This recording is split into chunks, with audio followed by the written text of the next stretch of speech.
Sunday ശാലോമിലേക്ക് സ്വാഗതം. ഞാൻ Jose John Mallikassery.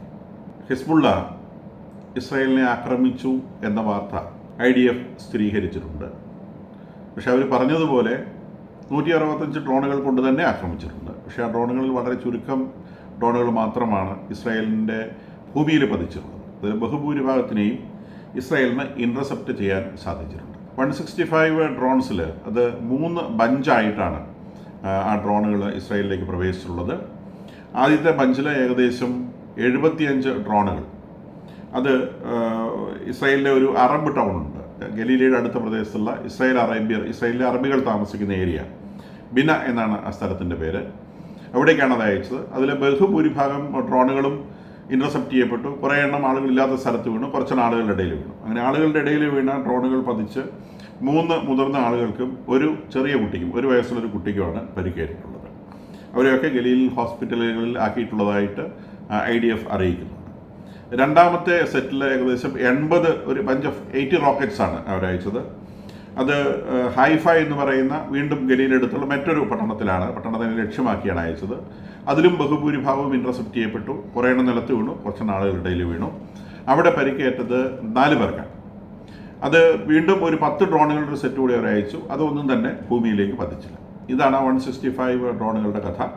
മൊത്തം 7 പേർക്കാണ്, 7 മുതിർന്നവരും ഒരു കുട്ടിയും, അങ്ങനെ മൊത്തം 8 പേർക്ക് ഇഞ്ചുറി ഉണ്ടായിട്ടുണ്ട്. ആരുടെ ഇഞ്ചുറിയും ഗുരുതരമല്ല. പ്രത്യേകിച്ച് കുട്ടിയുടെ, ശിശുവിൻ്റെ ഇഞ്ചുറി വളരെ മൈനർ ഇഞ്ചുറീസ് ആണെന്ന് അവർ റിപ്പോർട്ട് ചെയ്യുന്നുണ്ട്. രണ്ടാമത് യമനിൽ നിന്നും ഹൂതികൾ റോക്കറ്റ് അയച്ചതിന് പേരിൽ ഹൂതികളുടേതായിട്ടുള്ളൊരു ടെലിവിഷൻ ഉണ്ട്, ഒരു ടെലിവിഷൻ ചാനൽ വലിയ ആഘോഷമായിരുന്നു. അപ്പോൾ അവർ പിന്നെ അവരുടെ ഒരു കമാൻഡർ അവിടെ നിന്നുകൊണ്ട് നമ്മൾ ഇസ്രായേലിൽ അവരുടെ നഹാൽ സൊറൈക്ക് എയർബേസ് തകർത്ത് കളഞ്ഞു എന്നൊക്കെ പറഞ്ഞ് അവർ ആഘോഷം ഉണ്ടാക്കുന്നുണ്ടായിരുന്നു. മിസൈൽ അയച്ചിരുന്നു. പല ന്യൂസ് ചാനലുകൾ റിപ്പോർട്ട് ചെയ്തിരുന്നു. അതിനെ സംബന്ധിച്ചും IDFൻ്റെ എക്സ്പ്ലനേഷൻ വന്നിട്ടുണ്ട്. അവർ പറയുന്നത് നഹാൽ സൊറൈക്ക് ബേസ് ലക്ഷ്യമാക്കി അയച്ചു എന്നാണ് ഹൂതികൾ പറയുന്നത്. അത് ഇസ്രായേലിൻ്റെ എയറിൽ കടക്കുന്നതിന് മുൻപ് വെസ്റ്റ് ബാങ്കിൻ്റെ മുകളിൽ വെച്ച് തന്നെ ആ മിസൈൽ ഇൻ്റർസെപ്റ്റ് ചെയ്യപ്പെട്ടു. അത് പിന്നെ ബാലിസ്റ്റിക് മിസൈലാണ്. ആ ബാലിസ്റ്റിക് മിസൈൽ ക്ലോസ് റേഞ്ചിലാണ് ഇൻ്റർസെപ്റ്റ് ചെയ്യപ്പെട്ടിട്ടുള്ളത്. പക്ഷേ അത് ഇസ്രായേലിൻ്റെ എയർ സ്പേസിൽ വെച്ചിട്ടല്ല, വെസ്റ്റ് ബാങ്കിൻ്റെ എയർ സ്പേസിൽ വെച്ചിട്ടാണ് ഇൻ്റർസെപ്റ്റ് ചെയ്യപ്പെട്ടിട്ടുള്ളത്. അത് ഈ നഹാൽ സൊറൈക്ക് എയർബേസിൻ്റെ അടുത്തേക്ക് എത്തിയിട്ടില്ല. അവിടെ നിന്ന് ഏകദേശം ഒരു 15 കിലോമീറ്റർ തെക്കോട്ട് മാറി ബെയ്റ്റ് ഷമേഷ് എന്ന് പറയുന്ന ടൗണിലാണ് വീണത്. ബെയ്റ്റ് ഷമേഷ് എന്ന് പറഞ്ഞൊരു ടൗണാണ്, ആ ടൗണിലാണ് വീണത്. അത് വീണതിൻ്റെ ഭാഗം അതിൻ്റെ ഡെബ്രിയാണ് വീണത്, മിസൈലല്ല. മിസൈൽ ഇൻ്റർസെപ്റ്റ് ചെയ്ത് അത് വെസ്റ്റ് ബാങ്കിൻ്റെ എയർ സ്പേസിൽ വെച്ചിട്ടാണ് ഇൻ്റർസെപ്റ്റ് ചെയ്യപ്പെട്ടത്. വെസ്റ്റ് ബാങ്കിനോട് ചേർന്നുള്ള ബെയ്റ്റ് ഷമേഷ് എന്ന് പറയുന്ന ഇസ്രായേലിൻ്റെ ഒരു കൊച്ചു പട്ടണത്തിലാണ് അതിൻ്റെ ഡെബ്രിസ്, ബാക്കി നാശാവശിഷ്ടങ്ങൾ വന്ന് വീണത്. അതിന് മുകളിലൊരു വാർഹെഡ് ഉണ്ടാവും, ഒരു ബോംബ് ഉണ്ടാവും. ആ ബോംബ് എക്സ്പ്ലോഡ് ചെയ്തതും അതിൻ്റെ ബാക്കിയുള്ള ഭാഗങ്ങളും എല്ലാം കൂടെ ചേർന്ന് അതിൻ്റെ ആ ഷാർപ്പനൽസൊക്കെ കൂടി വീണ് ആ പ്രദേശത്ത് തീപിടുത്തമുണ്ടായി. ആളുകൾക്കൊന്നും മുറിവുണ്ടായില്ല. 1-2 ബിൽഡിങ്സിന് തീപിടിക്കുകയുണ്ടായി, വാഹനങ്ങൾക്കും ചിലതിന് തീപിടിക്കുകയുണ്ടായി. അതാണ് അവർ നഹാൽ സൊറൈക്ക് ബേസ് തകർത്ത് കളഞ്ഞു എന്ന് പറഞ്ഞ സംഗതിയുടെ സത്യാവസ്ഥ ഇതാണ്. അത്രയും ഉണ്ടായിട്ടുള്ളൂ. അമേരിക്കൻ എയർബേസ് അറ്റാക്ക് ചെയ്തെന്ന് പറഞ്ഞത് അങ്ങനെ ഒരു ന്യൂസില്ല. അമേരിക്കൻ എയർബേസിലേക്ക് റോക്കറ്റുകൾ അയച്ചിട്ടുണ്ടാവാം, പക്ഷേ അതൊന്നും അതിൻ്റെ പ്രദേശങ്ങളിൽ പോലും എത്തിയിട്ടില്ല. അതിന് മുമ്പേ അത് ഇൻ്റർസെപ്റ്റ് ചെയ്ത് പോയിട്ടുണ്ടാവും. അങ്ങനെ ഒരു കാര്യം സിറിയയിലെ അമേരിക്കൻ എയർബേസ് അറ്റാക്ക് ചെയ്തെന്നുള്ള ന്യൂസിന് നോ കൺഫർമേഷൻ, അങ്ങനെ ഒരു ന്യൂസില്ല. ഇനി ഇതിനകത്ത് പ്രധാനപ്പെട്ട ഒരു ന്യൂസ് ഇന്ന് വരുന്നത് ഗോലാൻ ഹൈറ്റ്സിലെ ആൽഫ ലൈൻ എന്ന് പറയുന്ന ഒരു അതിർത്തിയുണ്ട്. ഗോലാൻ ഹൈറ്റ്സ് നമുക്കറിയാം, 1967 6 ഡേ വാറിൽ ഇസ്രായേൽ സിറിയയിൽ നിന്ന് പിടിച്ചെടുത്ത പ്രദേശമാണ് ഗോലാൻ ഹൈറ്റ്സ് എന്ന് പറയുന്നത്. അത് പിന്നീട് അവർ തിരിച്ചു കൊടുക്കാൻ തയ്യാറായില്ല. ഗോലാൻ ഹൈറ്റ്സ് ഇസ്രായേൽ കയ്യിൽ വെച്ചു. അപ്പോൾ ആ ഗോലാൻ ഹൈറ്റ്സിൽ ഇസ്രായേലിൻ്റെ കയ്യിലുള്ള സ്ഥലവും പിന്നെ സിറിയയുടെ കയ്യിലുള്ള ഭാഗവും തമ്മിൽ ഒരു ആൽഫ ലൈൻ എന്ന് പറയുന്ന ഒരു ലൈൻ കൊണ്ട് വേർതിരിക്കപ്പെട്ടിട്ടുണ്ട്. ആ ലൈനിൻ്റെ അവിടെ കുറേ ഭാഗം 2 കക്ഷികൾക്കും ഇല്ലാത്ത ഒരു റീജിയനുണ്ട്. ആ 2 കക്ഷികൾക്കില്ലാത്ത റീജിയനിൽ UN പീസ് കീപ്പിംഗ് ഫോഴ്സിൻ്റെ മേൽനോട്ടത്തിലാണ് ആ ഏരിയ ഉള്ളത്. പക്ഷേ ആ ഏരിയയിൽ ഇസ്രായേൽ ഓക്യുപ്പേഷൻ നടത്തുന്നുണ്ടെന്നും ആ പ്രദേശത്തെ കൺസ്ട്രക്ഷൻസ് നടത്തുന്നു എന്നുള്ളതുമാണ് ഒരു പ്രധാനപ്പെട്ട വാർത്ത. അപ്പോൾ അത് പിന്നെ UN ഫോഴ്സുകൾ അംഗീകരിക്കുന്നു അങ്ങനെ സംഭവം ഉണ്ടെന്നുള്ളത്. ഇത് ചില പ്രൈവറ്റ് സാറ്റലൈറ്റ് ചാനലുകളാണ് ന്യൂസ് പുറത്തുവിട്ടിട്ടുള്ളത്. അവിടെ റോഡ് കൺസ്ട്രക്ഷനും മറ്റ് പല കാര്യങ്ങളും ഇസ്രായേൽ നടത്തുന്നുണ്ട്. വിച്ച് മീൻസ് ദാറ്റ് ഗോലാൻ ഹൈറ്റ്സിൽ വലിയ രീതിയിലുള്ള ഒരു അധിനിവേശം അല്ലെങ്കിൽ അവിടെ കൊണ്ടുപോയിട്ട് ആളുകളെ താമസിപ്പിക്കാനുള്ള ശ്രമത്തിലാണ് ഇസ്രായേൽ എന്നാണ് മനസ്സിലാക്കുന്നത്. ഗോലാൻ ഹൈറ്റ്സ് പിടിച്ചെടുത്ത സ്ഥലമാണ്. ഇന്റർനാഷണൽ റൂൾ അനുസരിച്ച് അത് തിരിച്ചു കൊടുക്കേണ്ടതാണ്. പക്ഷേ ഇസ്രായേൽ തിരിച്ചു കൊടുക്കാൻ തയ്യാറല്ല. കാരണം ഇത്തരം ഈ യുദ്ധങ്ങളെല്ലാം ഇസ്രായേലിന് മുകളിൽ ഇമ്പോസ് ചെയ്യപ്പെട്ടതാണ്. 67 വാറായിക്കൊള്ളട്ടെ, അതിനുശേഷമുള്ള വാറുകൾ, ഇപ്പോഴത്തെ ഈ കോൺഫ്ലിക്റ്റ് പോലും ഇത് ഹമാസ് ഇസ്രായേലിൻ്റെ ഭൂമിയിൽ കടന്നു കയറി അവരുടെ പൗരന്മാരെയും അവരുടെ കുഞ്ഞുങ്ങളെയും സ്ത്രീകളെയും ആക്രമിച്ച് ഇസ്രായേലിന് മേലെ ഇമ്പോസ് ചെയ്ത വാറാണ്. ഈ വാറ് വലിയ നഷ്ടം ഇസ്രായേൽ ഉണ്ടാക്കി വെച്ചിട്ടുണ്ട്. അതുകൊണ്ട് തന്നെ ഇസ്രായേലിൻ്റെ ഭാഗത്തുള്ള റിട്ടാലിയേഷനെ ആർക്കും അങ്ങനെ ചെയ്യരുതെന്ന് പറയാൻ പറ്റില്ല. കാരണം അവരുടെ വീട്ടിൽ കയറി ആക്രമിച്ചാണ്. തിരിച്ചടി എന്നുള്ള അവരുടെ റൈറ്റാണ്. ഇറാൻ അന്ന് 200 മിസൈലുകൾ കൊണ്ട് ഇസ്രായേലിനെ ആക്രമിച്ചപ്പോൾ അവർ പറഞ്ഞു ഞങ്ങൾ തിരിച്ചടിക്കും, അത് ഞങ്ങളുടെ റൈറ്റാണ്, ഞങ്ങളെ അടിച്ചാൽ ഞങ്ങൾ തിരിച്ചടിക്കും, ഒരു അടിക്കൊരു തിരിച്ചടി റൈറ്റാണ്, അത് ഏത് തരത്തിൽ കൊടുക്കണമെന്ന് ഞങ്ങൾ തീരുമാനിക്കും. അതങ്ങനെയാണ് അവർ പിന്നീട് 25 കഴിഞ്ഞ മാസം 25 അവർ തിരിച്ചടിച്ചത്. ഇതുപോലെ തന്നെയാണ് ഇവരുടെ എല്ലാ കാര്യങ്ങളും. ഇവർ പറയുന്നത് ഞങ്ങളെ ഇങ്ങോട്ട് ആക്രമിച്ചതാണ്, ഞങ്ങൾ തിരിച്ചു കയറി ഞങ്ങൾ പിടിച്ചെടുത്ത ഭൂമി ഞങ്ങൾ തിരിച്ചു തരില്ല, കാരണം ഞങ്ങൾക്ക് ധാരാളം കഷ്ടനഷ്ടങ്ങൾ ഉണ്ടായിട്ടുണ്ട്, ഇനി ഇത് ഞങ്ങളുടെ ഇരിക്കട്ടെ ആസ് എ കോമ്പൻസേഷൻ. അപ്പോൾ അത് ഇന്റർനാഷണൽ റൂൾസിൽ എഗനസ്റ്റ് ആണെങ്കിൽ പോലും ആ ഭൂമി അവർ വിട്ടുകൊടുക്കാൻ ഒരുങ്ങും തയ്യാറല്ല എന്നുള്ളതിൻ്റെ ഒരു സൂചനയായി അവിടെ ഒരു കൺസ്ട്രക്ഷൻ സ്റ്റാർട്ട് ചെയ്തു എന്നുള്ളതാണ് ഒരു പ്രധാനപ്പെട്ട ന്യൂസ്. അതിനപ്പുറം ഈ ആൽഫ ലൈനൊക്കെ ക്രോസ് ചെയ്ത് ഇപ്പം ഇസ്രായേൽ ആർട്ടിലറി ഡീപ്പ് ഇൻ സിറിയയാണ്, വളരെ ഉള്ളിലേക്ക് അവർ കടന്നു പോയിട്ടുണ്ട്. ഈ അടുത്ത ദിവസങ്ങളിൽ സിറിയൻ ഗ്രൗണ്ട് ഫോഴ്സ് കടന്ന കാര്യമൊക്കെ നമ്മൾ റിപ്പോർട്ട് ചെയ്തിരുന്നു. അവരിപ്പം ഡീപ്പ് ഇൻ സിറിയയുടെ ഉള്ളിലേക്ക് ധാരാളമായിട്ട് കടന്നു പോയിട്ടുണ്ട്. ഇന്നലെ അലപ്പോ സിറ്റിയൊക്കെ വളരെ വ്യാപകമായ രീതിയിൽ ആക്രമിച്ച കാര്യം നമ്മൾ പറഞ്ഞു. ഇന്ന് ബെയ്റൂട്ടിലെ കാര്യമായ ആക്രമണങ്ങൾ നടക്കുന്നുണ്ട്. ലെബനോണിൻ്റെ എക്സ്ട്രീം നോർത്തിൽ ആക്രമണങ്ങൾ നടക്കുന്നുണ്ട്. ഇവിടെ ഗാസ സ്ട്രിപ്പിൽ ആക്രമണങ്ങൾ നടക്കുന്നുണ്ട്. ഇസ്രായേൽ അവരുടെ പണിയിൽ യാതൊരു മയവും കാണിക്കുന്നില്ല. അവർ പ്ലാൻ ചെയ്തതുപോലെ കാര്യങ്ങൾ നടക്കുന്നുണ്ട്. അതിനിടയിലൂടെ ഇവരിങ്ങനെ ചെറിയ ചെറിയ കാര്യങ്ങൾ ചെയ്യുന്നുണ്ട്. പക്ഷേ ഈ ചെറിയ കാര്യങ്ങളോട് അവർ റെസ്പോണ്ട് ചെയ്യുന്നില്ല. കാരണം അവർ കോൺസെൻട്രേറ്റ് ചെയ്യുന്ന വേറെ ഏരിയകളിലാണ്. അവർക്ക് കൃത്യമായ ലക്ഷ്യങ്ങളുണ്ട്. എന്താണ് ടാർഗറ്റ് എന്നത് വെച്ചുകൊണ്ട് തന്നെയാണ് അവർ മുൻപോട്ട് നീങ്ങുന്നത്. അപ്പോൾ അവർ സിറിയയിൽ നിന്ന് ഈ പറഞ്ഞ ഏരിയ പൂർണ്ണമായും അറ്റാച്ച് ഇന്റർനാഷണൽ ബൗണ്ടറി ആക്കി മാറ്റാനുള്ള ശ്രമത്തിലാണ്. ഇപ്പോൾ അവർ സിറിയയുടെ ഡീപ്പ് ഇൻസൈഡിലാണ്. അതുപോലെ ലെബനോണിലും അവർ സൗതേൺ സൈഡിൽ കുറേ ഡീപ്പ് ഉള്ളിലേക്ക് കടന്നിട്ടുണ്ട്. അപ്പം സിറിയയുടെ പടിഞ്ഞാറൻ ഭാഗവും ലെബനോണിൻ്റെ കിഴക്കൻ ഭാഗവും അങ്ങനെ ഇസ്രായേലിൻ്റെ ഭൂമിയോട് കുറേ അധികം ഏരിയ ഇപ്പോൾ അനക്സ് ചെയ്ത് വെച്ചിട്ടുണ്ട്. അപ്പോൾ ഇതിനി നെഗോസിയേഷൻ്റെ ഭാഗമായിട്ട് വരത്തേയുള്ളൂ പിന്നീട് വരുന്ന സമയത്ത്. ഇവിടെ ഈ ഗോലാൻ കുന്നുകളെ സംബന്ധിച്ചുള്ള ഒരു ചരിത്രമുണ്ട്. ഇത് എങ്ങനെയാണ് ഈ ആൽഫ ലൈൻ വന്നതെന്നൊക്കെ സംബന്ധിച്ച ചരിത്രമുണ്ട്. 67 വാറിൽ ഇവരെ ഈ ഭൂമി പിടിച്ചെടുത്തു. അതിനുശേഷം 1973 ഒക്ടോബർ 6 യോം കിപ്പൂർ എന്ന് പറയുന്ന ഇസ്രായേൽക്കാരുടെ വലിയൊരു വിശുദ്ധ ദിനമുണ്ട്. അവരുടെ ഏറ്റവും വലിയ വിശുദ്ധ ദിനമാണ്. അവരുടെ ആണ്ടുവട്ടത്തിലെ പാപപരിഹാര ദിവസമാണ്. അന്നാണ് അവർ പാപപരിഹാരം തേടുന്നത്.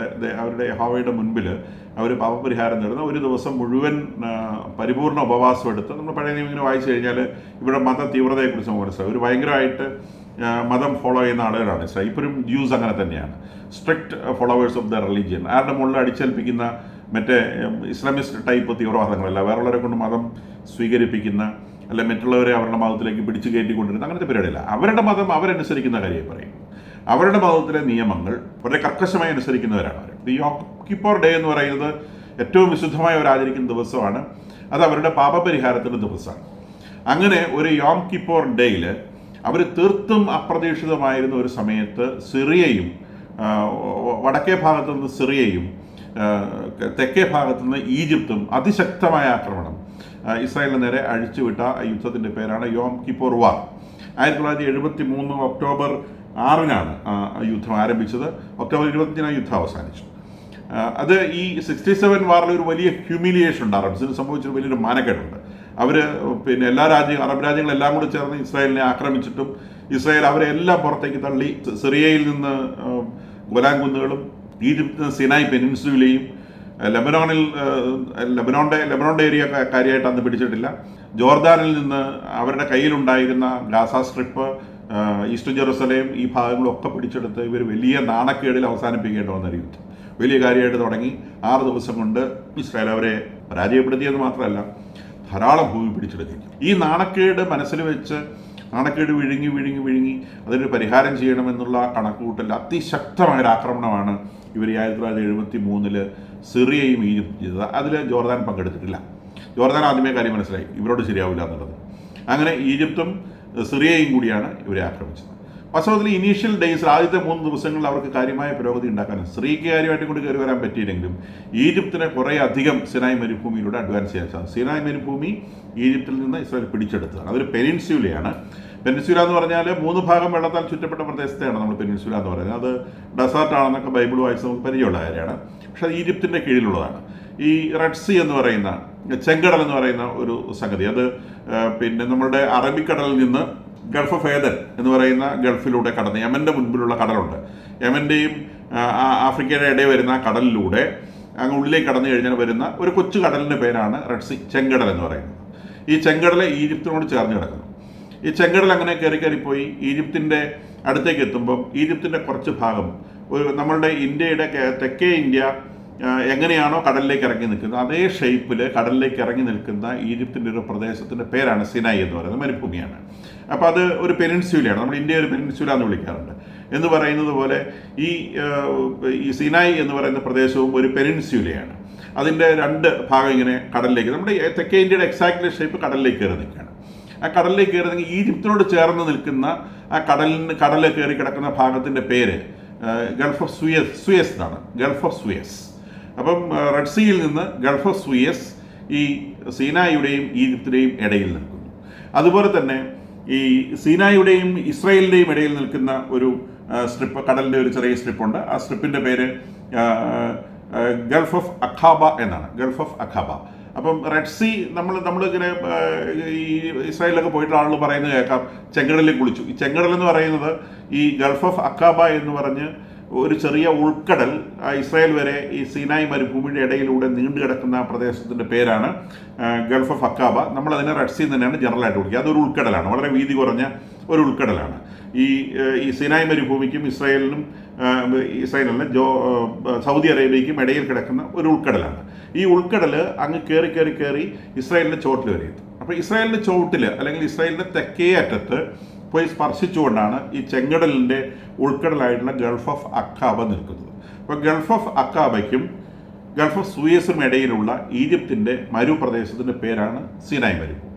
ഈ സിനായ് മരുഭൂമി 67 വാറിൽ ഇസ്രായേൽ പിടിച്ചു. അപ്പോൾ ഇത് തിരിച്ചു പിടിക്കുക, അങ്ങനെ അഭിമാനം രക്ഷിക്കുക എന്നുള്ളതായിരുന്നു ഈജിപ്തിൻ്റെ യോം കിപ്പോർ വാറിൽ ലക്ഷ്യം.